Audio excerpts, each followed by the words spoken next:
Kathy Yes. in Libya. I think that's probably a good thing. What do you think of what's going on in the Occupy Wall Street movement? Any thoughts there? It's positive.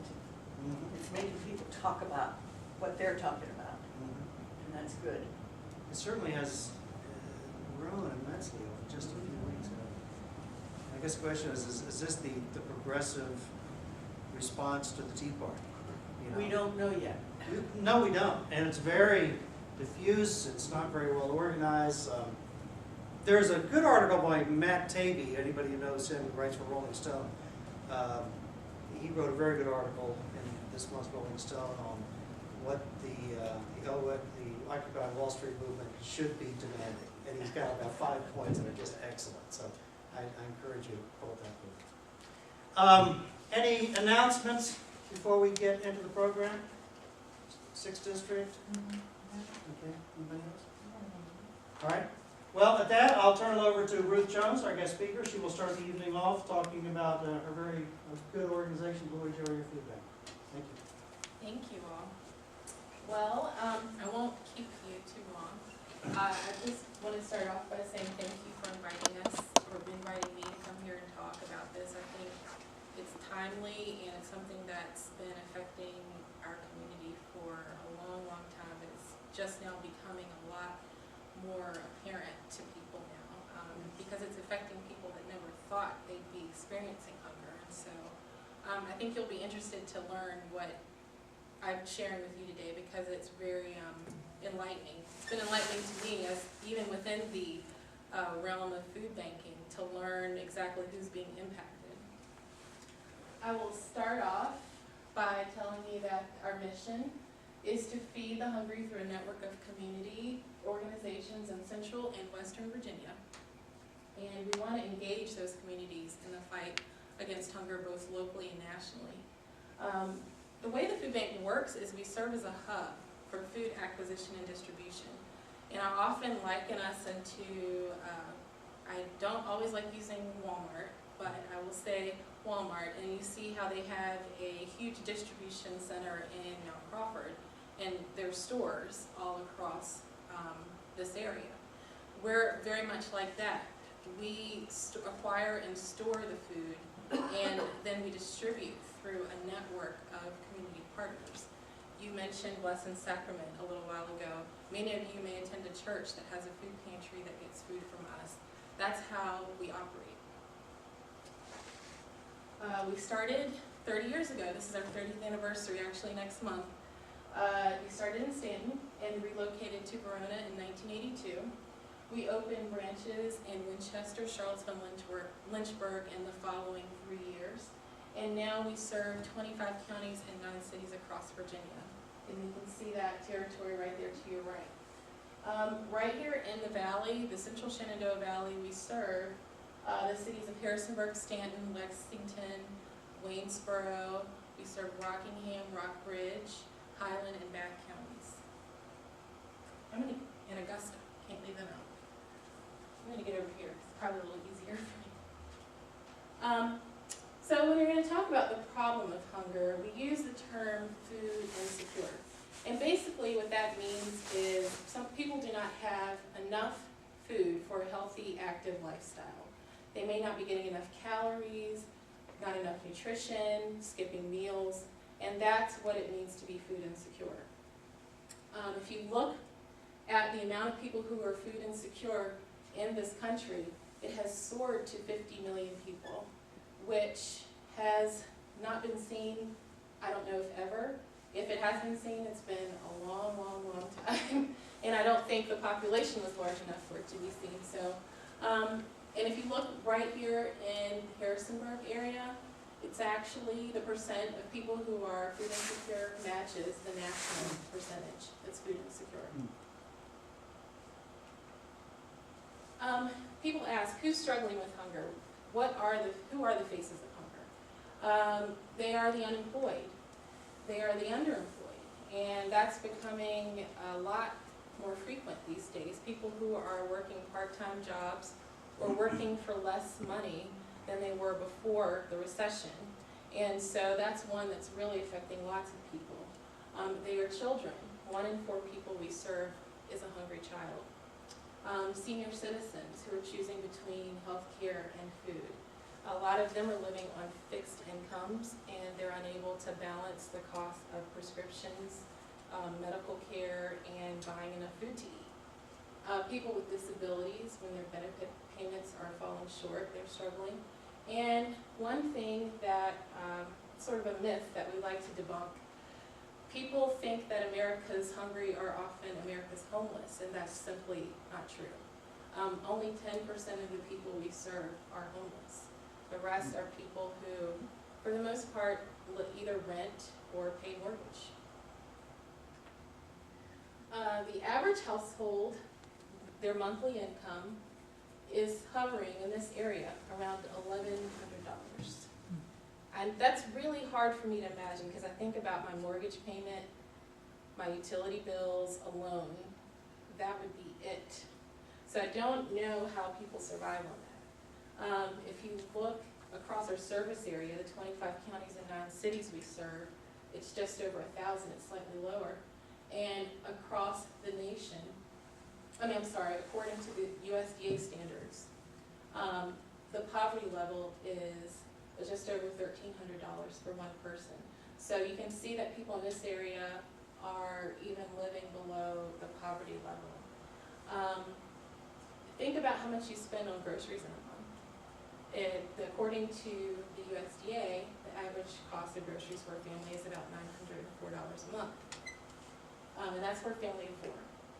And the average U.S. household monthly income is just over $5,000, or well over $5,000 a month. And so if you look at the incomes people are taking home and the amount that's spent on food alone, it just doesn't add up. And so you can see why people are struggling.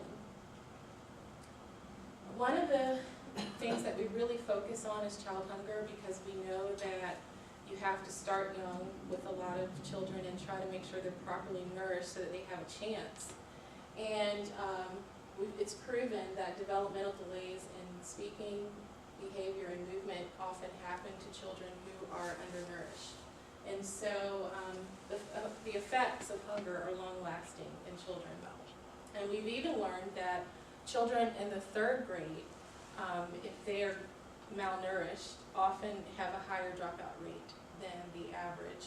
So it's one thing that we're really focusing on, and I'll tell you in just a few moments about some programs that we're implementing in this area to try to help them. This is just a quick snapshot of what we've done in the past year.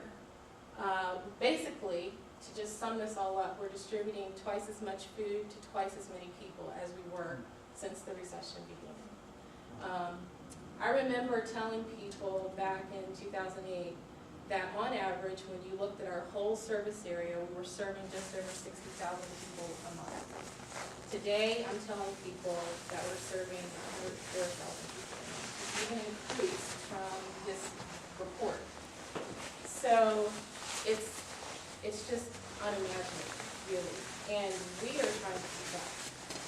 We don't know what we're going to do in the future because we're facing some challenges that I'll mention in just a couple of minutes.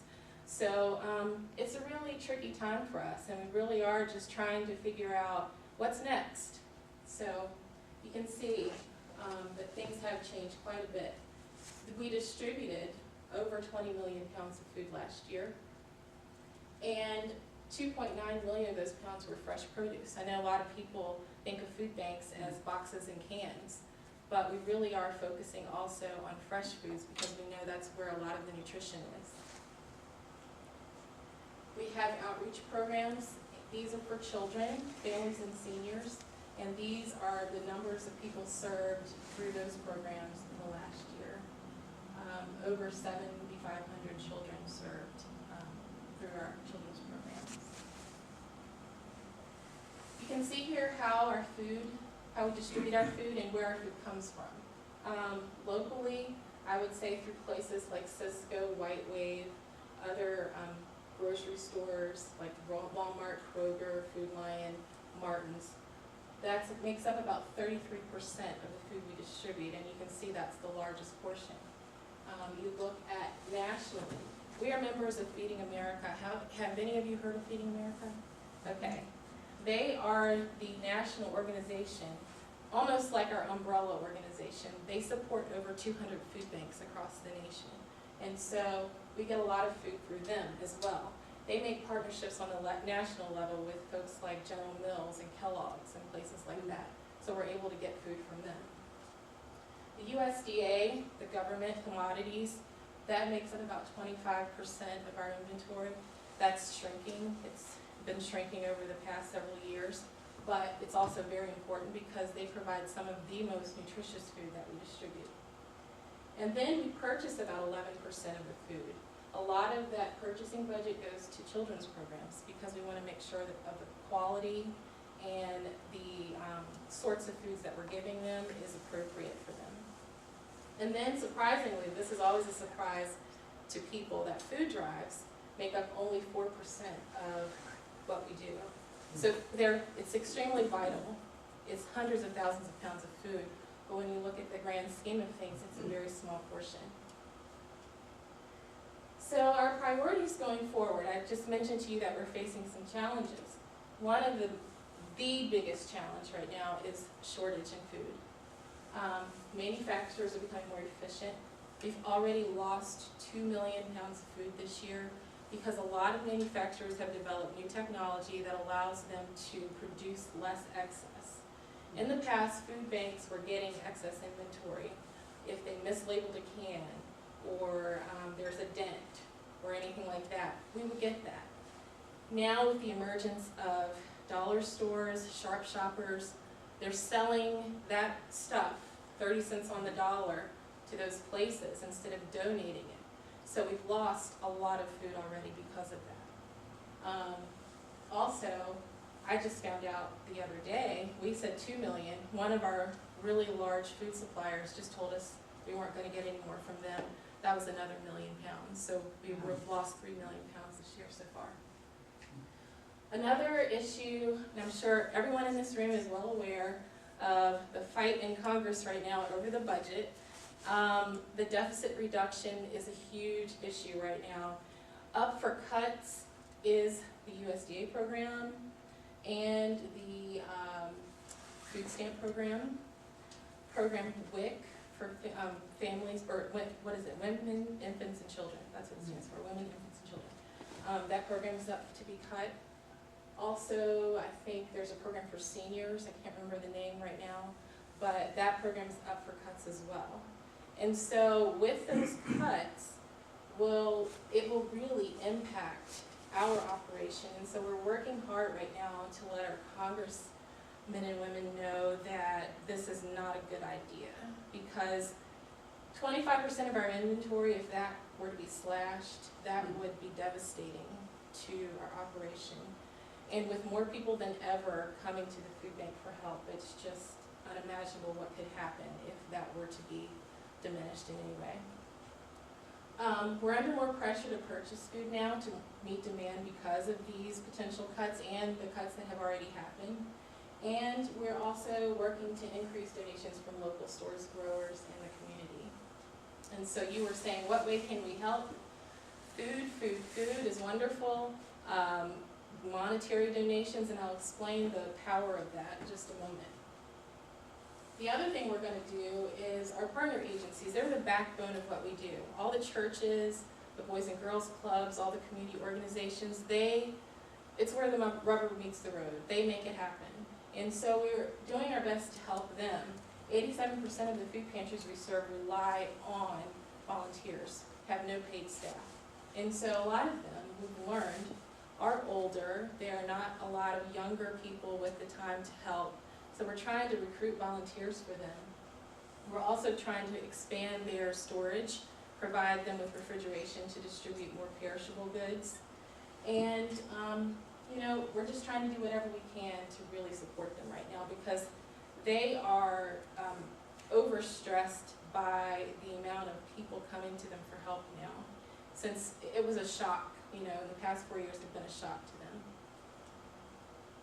Our other priority is to sustain our outreach programs that provide children with nutritious snacks and meals when they're not in school. We have the backpack program that provides children with backpacks full of food to take home on weekends and school vacations when they don't have access to school meals. We also have kids canteen cafes, that's an after-school program. We work with the school systems a lot with these programs to get to children that need it. And also Operation Angel Food, we work through the preschool programs to give them take-home snacks. And you can see the amount of sites that are in this area up there. So here's one thing that where we're not lacking. I told you about where we are, but one great thing is our efficiency. 96 cents of every dollar we spend goes directly to our programs to help hungry people. I was about to ask you that. Yeah. That's good. Yeah, so you can see that the majority of what we spend is going directly where it needs to go. And I think that's something that we're really proud of, and it's earned us a 4-star rating with Charity Navigator, so we're happy about that. And finally, I will wrap up with a quote from Mother Teresa. She said, if you cannot feed 100, just feed one. And I think that's the approach we all have to take right now, because you just put one foot forward at a time and keep going until you feed every person you can, until you can't do it anymore. And that's what we're working to do. I will tell you that when you give to the food bank, for every dollar you give, it enables us to provide 4 meals to a person in need. And so I think that's an investment worth making. And I'll tell you guys today, if there's anything you want to do to help, volunteer, post a food drive, your time is just as valuable as your money and your food. And so we're greatly appreciative of that. And I'll be happy to take any questions. Do you have something to hand out? I do have some brochures, and I have our latest newsletter if you're interested in seeing that. Something with a name and address? Sure. Yeah, I'd be happy to. Did anyone have any questions? Pat asked the question earlier about how can she donate food locally perhaps rather Right. than driving down Yes. people around? You can give directly to a food pantry, like To Blessed any of Sacrament, the any ones of the that are food here. pantries that are here. If you go to their website, it'll give you a list of all the members. I had no idea until I looked you up. Yeah, Yeah, it's pretty neat, all these churches that are members. yeah. We even have a section where you find a pantry, you can plug in your zip code and find the pantries nearest you. So you can give directly to them. Pat, I'll stop by and pick it up. Don't go to Blessed Sacrament, but that's all right. Do you ever, Yes. oh, go ahead. Do you ever work with the high schools, the local high schools, for students who need government volunteer hours to volunteer and collect food for you? I haven't heard of late of anyone doing that. That's a great idea. We do have some people, I work at Spotswood High School, Okay. and we do have some people who contact us to help, Okay. either with volunteer hours or for donations. The government students need to get so many hours in for their government seal, Okay. for their diploma, and a lot of times they will help you out. Oh, that's wonderful. Mhm. Okay, well, I'll make sure our volunteer coordinator hops on that opportunity. I'm really, Yes. oh, Oh, I'm excuse sorry. me. Who wants to go? I know he had a Ladies first. question. Okay. Go ahead. I'm really sorry there aren't more people here tonight to hear about this. We're working, or helping the church do the little back snack packs for the Mhm. children.